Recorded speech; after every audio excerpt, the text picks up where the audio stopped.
A child dragged across the ground. 2 toddlers running towards traffic. We're told they're one-off cases. They're not. We've gained access to the largest source of internal documents on childcare centres in New South Wales. Leaked company files and CCTV, all of which the public was never meant to see. We're led to believe that it's just a few centres, a few incidents, but what's actually happening is it's across the board. We've obtained footage from one of the country's biggest childcare operators, Affinity Education. Shocking incidents that raise serious questions about safety, staffing and the regulator. This is not easy to watch.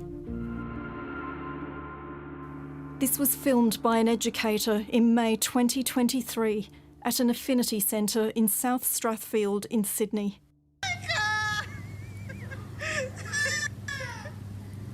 Stop.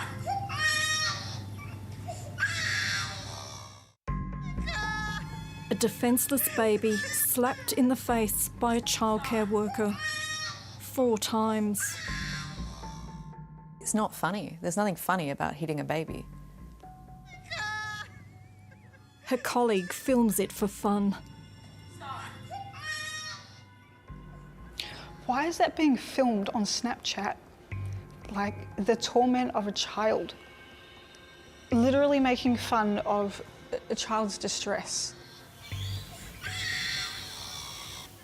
Oh my gosh, that is terrible. What else was she doing?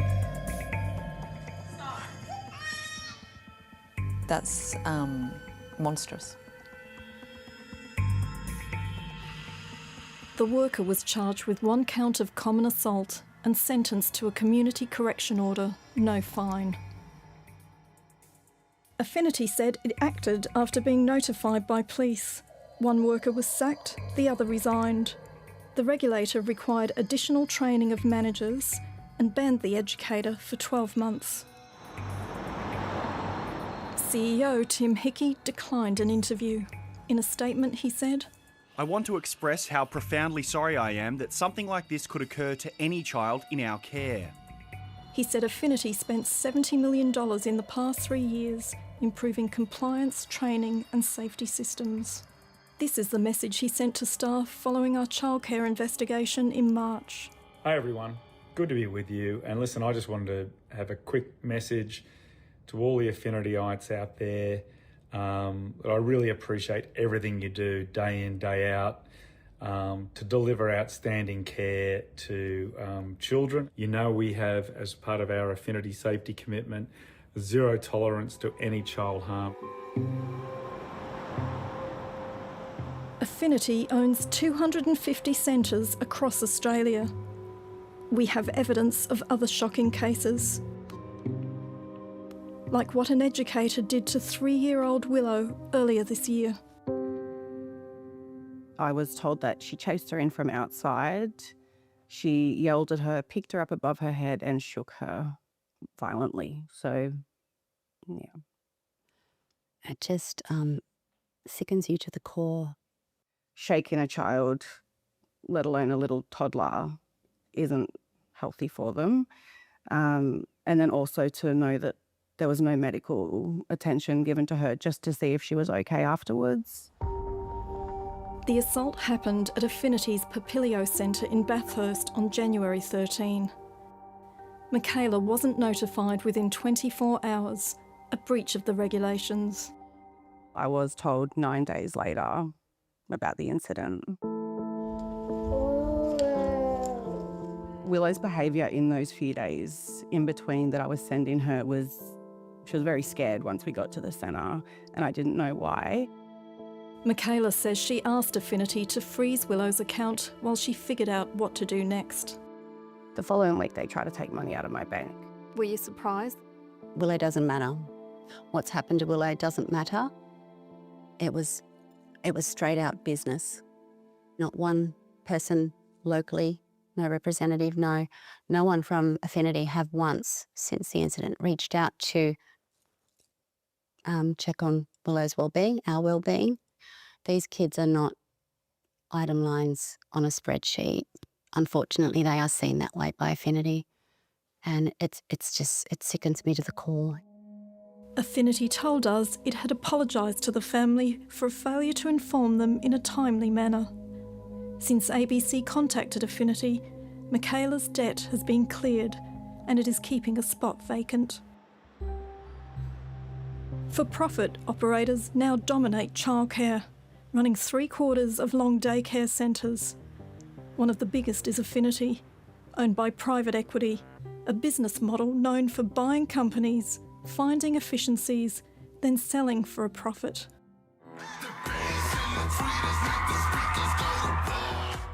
This Affinity function looks more like a corporate sales rally than a celebration of high-performing childcare workers.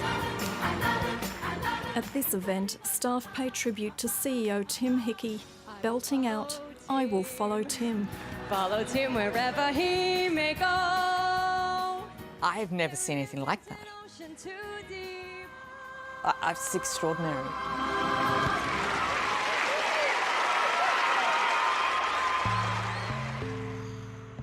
Affinity has added a new centre on average every 2 weeks, growing from 150 to 250 centres since 2021, when it was sold to a second private equity operator. The regulatory system here is about encouraging businesses and investment in a sector. It's not about keeping kids safe. Inside the billion-dollar enterprise, staff turnover is high, with nearly a third of educators leaving within a year. The churn has left some centres understaffed or reliant on inexperienced workers, putting children at greater risk. To Affinity! Affinity and beyond. That was their slogan. Loretta Dodwell spent 20 years working in childcare and witnessed the problems firsthand. Now she's trying to enjoy a peaceful retirement travelling the country. The company I was working for was taken over by Affinity and it just went down, down, down. She spent her final 8 years at Affinity in a centre in Queensland. I was so relieved the day that I left and I was like, never going back there, never. And you know what I would say? Don't go work for them. Parents wouldn't have any idea what's going on at some centres, but we do. Because we've gained access to thousands of regulatory documents. Affinity centres in New South Wales were repeatedly warned over serious failings. In 2021, they had double the number of compliance actions per service compared to the state average. By 2024, it had tripled. Do you think private equity should be allowed in childcare? I don't think private equity should be allowed in childcare. Former corporate lawyer, New South Wales Greens politician Abigail Boyd is chairing a parliamentary inquiry into childcare. She's secured the release of thousands of internal childcare documents, which we've read. And are the problems you're seeing just New South Wales, or do you think they're national? Everything I've seen so far from talking with people around the country is that these problems are nationwide. We have a bit better visibility here in New South Wales because we've managed to get those documents. How have we got to this point? It's dodgy short courses. It's low-paid, overworked staff. It's the explosion of for-profit providers in the sector, and it's a really, really weak regulator. For more than 6 months, I've been investigating the childcare industry, travelling around the country, talking to experts, insiders and families, all concerned about where the industry is heading, and uncovering a disturbing pattern where children are paying the price. This is what parents and insiders are telling us about Affinity. My 17-month-old son sustained a serious spiral fracture to his upper arm. Doctors told us that kind of fracture often occurs from violent yanking and can be a hallmark of abuse. The centre didn't tell us and denies any responsibility. Our son was bitten very badly on 8 places on his body and an injury to his chin. Where's the supervision? I worked at one centre and it was horrible. I cried every day. So many safety concerns. Some high chairs even had missing bolts.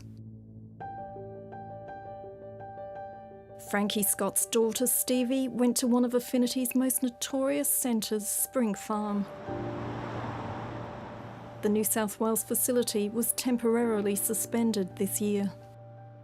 She says the centre went downhill when Affinity bought it in March 2022.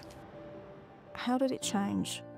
She'd be having, 2-minute noodles for lunch, or the toys that were there were broken, bookshelves and that weren't securely anchored onto a wall. I'd pick her up at 5:36 and she would be in that same pull-up that I'd given her, put her in, and it would be so heavily soiled. She says staff turnover was high. I was going in there, dropping her off each day and not knowing the people I was handing her over to, which was really confronting and scary. A year after Affinity bought the centre, its national quality rating dropped from exceeding to failing.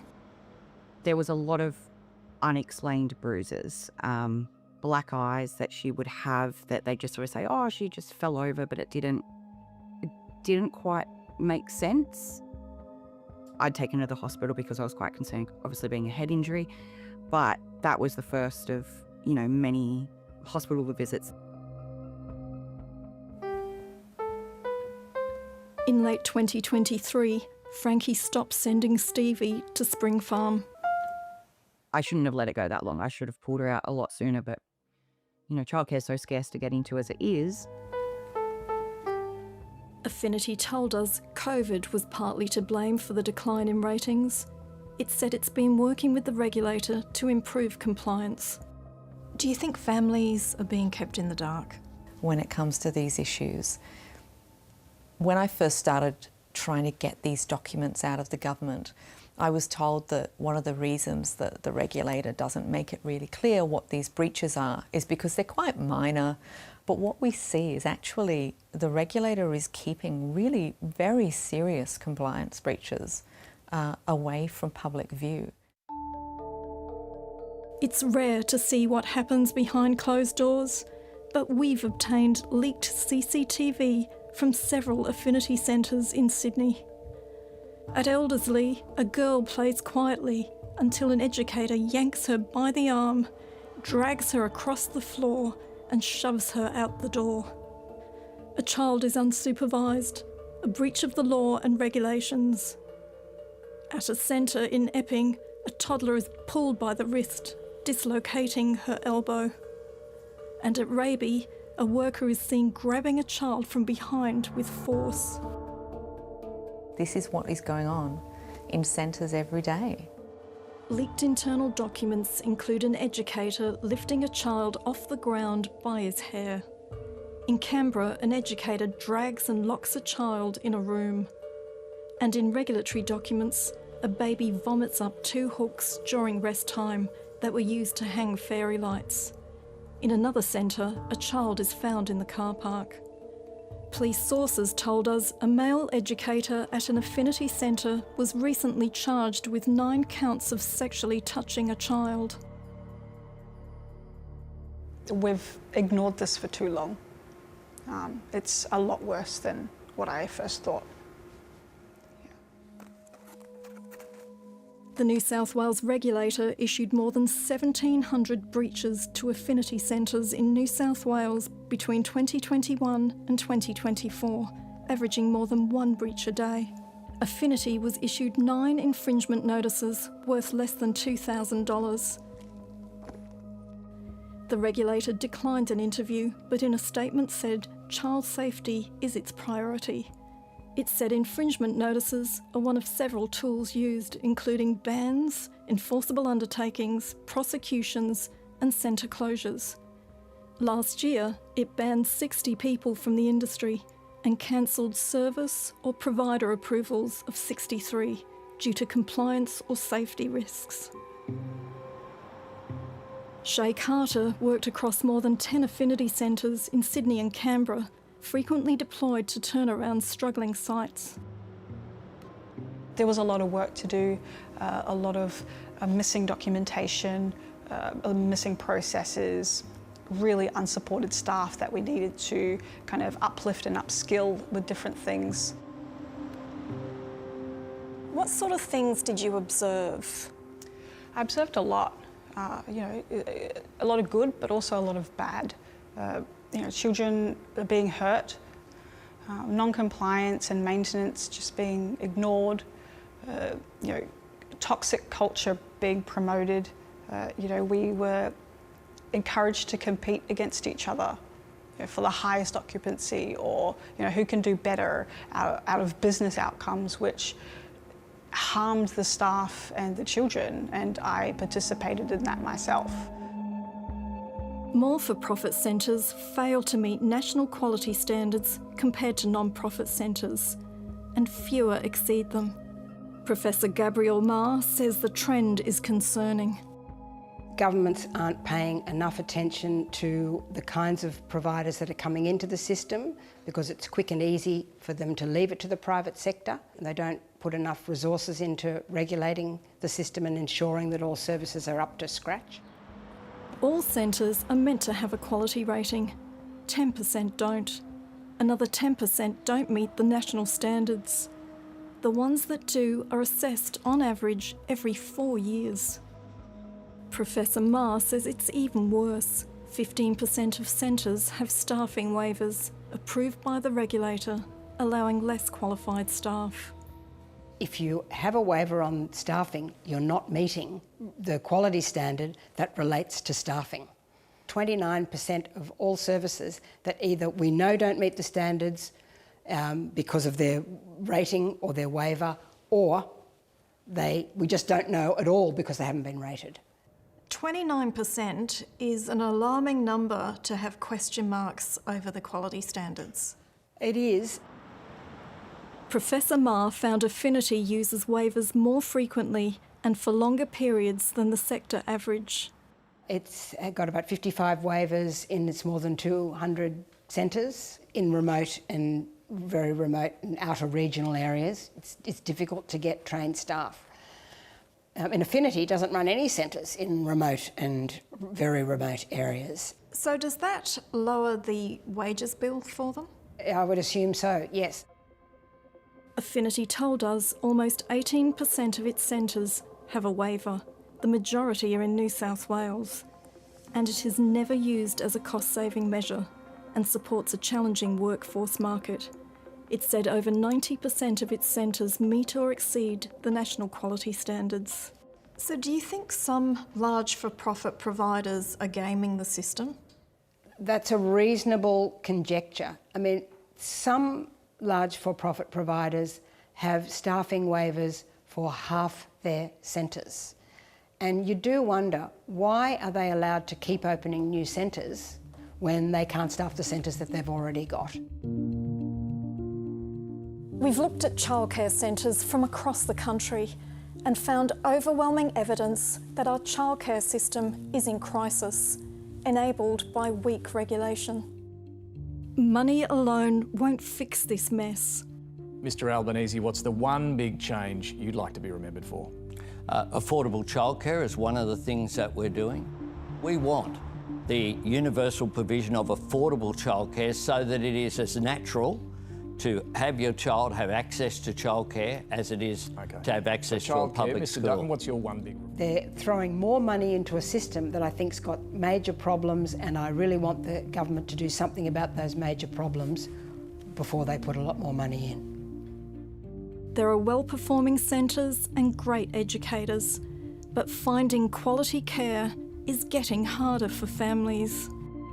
Every single early childhood centre should be safe. How can families trust our sector if this is what's happening to children?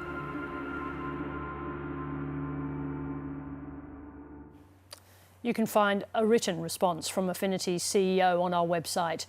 And if you have a story you'd like to share about childcare, you can email us on 7.30@abc.net.au.